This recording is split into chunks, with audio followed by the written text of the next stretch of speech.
Hello YouTube, my name is NerosCinema, some more Call of Duty World War II. Welcome back, ladies and gentlemen. Here we are playing on Winter Quarantine, which may be gone, but is certainly not forgotten. And here in today's video, we are actually going to be checking out my second ever V2 rocket gameplay here within Call of Duty World War II. The V2 rocket, for those that don't know, is the secret final kill streak of this game. To acquire it, you first have to prestige every single division in the game at least one time, which I think most of us have done. And once you do that, the V2 rocket will always be running in the background. You obtain it by actually getting 25 straight kills without the help of score streaks whatsoever. So you can get kills with your weapon, other people's weapons, your lethal grenades, your tactical grenades, if you maybe direct impact them or something like that. Your melee kills even count, but your score streak kills do not. And once you get 25 kills in a row without the help of score streaks, the V2 rocket just appears, it's there in your pocket, you call it in, there's a countdown, and it kills off the entire enemy team. It's a fun thing to go for, but it's also very difficult to obtain because, of course, 25 straight kills is no easy feat here within Call of Duty World War II. I would also like to take the time in this video to review the rifle category in general, because just recently, I finished up all the challenges for every single rifle in the game, including the Gewehr 43, which means I now have diamond rifles. It's taking me a long time compared to other people, but here's my take on that. I really take the time to get used to every single gun in the game. If I wanted to complete challenges very quickly, I would play only War or Hardcore Domination, but instead of doing that, I basically just play the game modes I like to play. Team Deathmatch, Domination, Kill Confirmed, Winter Quarantine 24/7 when that was a thing. I would play those game modes, and I don't really go for headshots whatsoever. On average, I would say it takes me about 1,000 kills to complete all the challenges for a given weapon. There are other people out there who can do it very quickly. I think someone said he completed all the challenges for the M1 Garand in like 300 kills. I would argue that person doesn't really have a good feel for what the M1 Garand actually is, as compared to someone like me who has over 1,000 kills with the gun, and every time he uses it, instead of just going for headshots, I just try to win the match and I try to do well, and headshots just kind of come as a byproduct of that, right? So I think the fastest rifle I got to gold camo was the Gewehr, and that took me about 800 kills. The SVT-40 was my worst weapon. That took me 1,300 some odd kills to actually complete all the challenges for.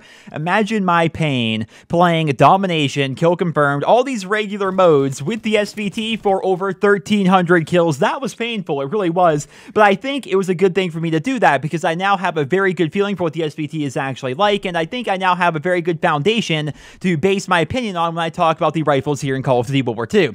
By and large, I feel as though the rifle category in this game is actually pretty well put together. We don't necessarily have variety for the sake of variety. Every weapon feels different, and it also serves its own niche and has its own practical uses, right? So for example, the M1A1, which is the weapon I'm trying to use in this video. Of course, I picked up the MG42 here, but that's only going to be throughout the remainder of the first half.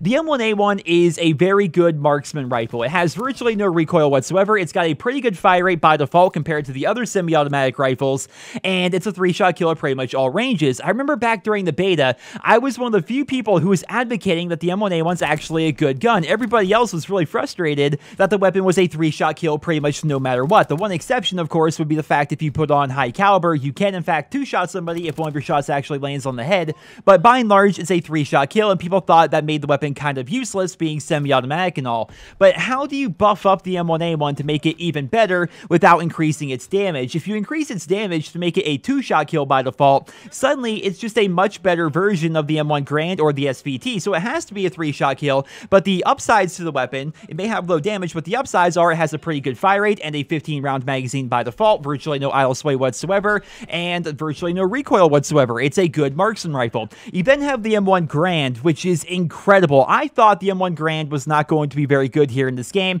I would argue that in the right hands, a rapid-fire M1 Garand is borderline overpowered. It feels like you can't be stopped when your shot is on and your trigger finger's warmed up. The M1 Garand is incredible. The SVT, I would argue, however, is not very good in this game, and the reason why it's not very good is it's kind of like an M1 Garand, but it's a worse version of the M1 Garand in pretty much every way. And right here, this guy walks right in front of me. I wasn't watching the stairs. I didn't hear him because he was in the mountain division. typically I can hear people coming up the stairs right there, but fortunately for me, he did not check the couch. He decided just to blindly walk through and try to go into that room right there. I got very lucky. But as I was saying, the SVT to me just feels like a worse version of the M1 Garand in pretty much every way. The only advantage that the SVT actually has is it has a 10-round magazine by default, whereas the Garand has an 8, but that's not really a good reason to use the SVT over the M1 Garand. It's a skill weapon, don't get me wrong. It feels rewarding to actually use, but by and large, I would argue that the SVT is the worst rifle in the game, and I would also say it should be in consideration for one of the worst weapons overall here in Call of Duty World War II, because when you talk about the big categories, right,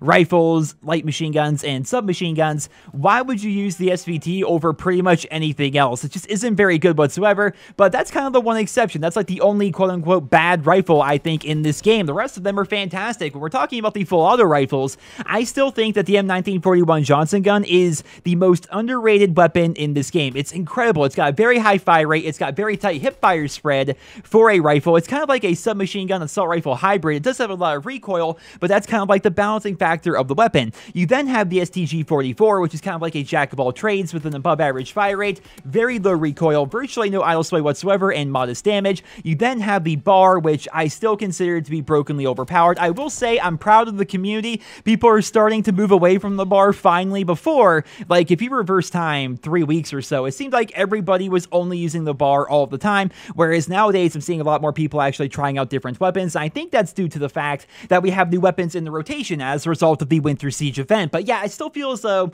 the bar needs to be nerfed, because the time to kill up close for the bar is still better than any submachine gun in the entire game, which makes it the best submachine gun in the game, while also being a full auto rifle that can excel at medium and long ranges, right? So that's not very good weapon balance in my opinion, but I have a feeling Sledgehammer isn't going to be nerfing the bar again anytime soon. And the reason why I say that is, despite them saying we may have to look at it again, they haven't really done anything, right? They nerfed the FG4A2, they nerfed the machine pistol, they buffed up the Tommy gun and the combat shotgun and the MP40, but they left the bar alone. So that says to me they're probably going to leave the bar as is, at least for the time being. And finally, we have the FG42, which is one of my favorite weapons in the entire game. It's a super high damage, super low fire rate rifle, especially after the recent nerfs. It does fire very slowly, but it's still very good and very viable. The thing about using rifles here in this game, and right there, I got very lucky out hip firing that guy. Then I killed this guy to pick up the V2 rocket. The thing about the rifles here in this game is you have to play with them differently than if you're using a submachine gun, right? When you're using a semi-automatic rifle especially, you have to slow things down, which is why I'm kind of hesitant to post up gameplay of me using these semi-automatic rifles, because I worry that there's not enough action actually happening on the screen. You guys know me. When I play Call of Duty, I'm typically a very rush-heavy player, but when you're using a light machine gun or a semi-automatic rifle, you really do have to slow things down, because those weapon types, they excel at those medium to long ranges. So you kind of have to set yourself up in a situation where you are engaging in those medium to long range gunfights, and that results in you not moving nearly as much as if you're using a submachine gun or a full auto rifle. So that's my recommendation. If you're trying to get into using these semi-automatic rifles or light machine guns, or even some of the full auto rifles, know that they are not submachine guns. They are not shotguns. You are going to have to slow things down quite a bit and probably play with a lot more patience than you're used to playing with, which can definitely take some getting used to. When I had to make the transition going from only using submachine guns to only using rifles, it took me a while to make that adjustment, but now that I have, I feel as though I've added this extra layer to my game, because before I would only use submachine guns, and as a result, whether I was playing Kill Confirmed or Domination or Hardpoint or Capture the Flag or even Gridiron, I got used to playing the game in a certain way with submachine guns. I got used to certain submachine gun rushing routes. I got used to going to areas where submachine guns would be dominant, and when I started using rifles, I had to really relearn the maps and relearn how to play certain game modes and take certain objectives, because you can't just run, kill while using, for example, the M1A1 or even the Gewehr or something like that, right? I had to relearn the game essentially entirely, and as a result, I feel as though I've added this extra layer to my game. I recommend all of you guys do that, even if you don't particularly like using semi-automatic rifles or even light machine guns. If you find the playstyle to be a little bit too slow, try it out anyway and really put in the time, because if you do that, you are going to walk out of there with so much more knowledge of maps and lines of sight and different ways to actually play, and I think overall it can actually help you become a better player. But ladies and gentlemen, that is pretty much all I have for you guys here in today's video. That is my second ever V2 Rocket gameplay here in Call of Duty World War II, and if you're wondering about the V2 Rocket series, I really don't know what to do about that. So for those that don't know, back in the day, I used to do these subscriber series, essentially. I had Moab Monday, Moab Friday, DNA Saturday, and Chem Strike Saturday,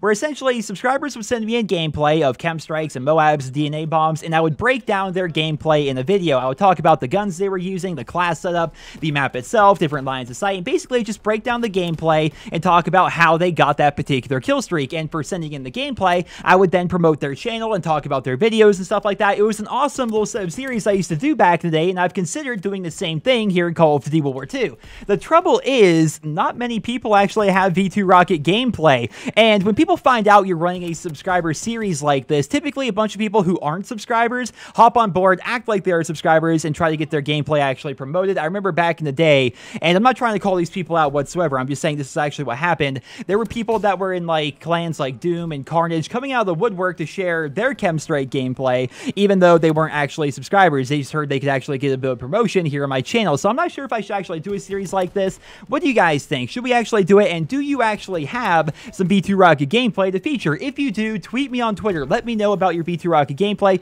Link me to it. Let me watch it, and we'll talk about the series in another video, I think, in the future. But for right now, I really have no idea what to do with it. I'm always so hesitant to start a series because once you get it going, you can't do 2 or 3 episodes and then stop. When I do a series, I'm in for the long haul, which is why Dear Nero had over 200 episodes. But ladies and gentlemen, that's all I have for you guys here in today's video. I hope you guys all enjoyed it. Let me know your thoughts down there in the comment section below, and I hope you guys all have a wonderful day.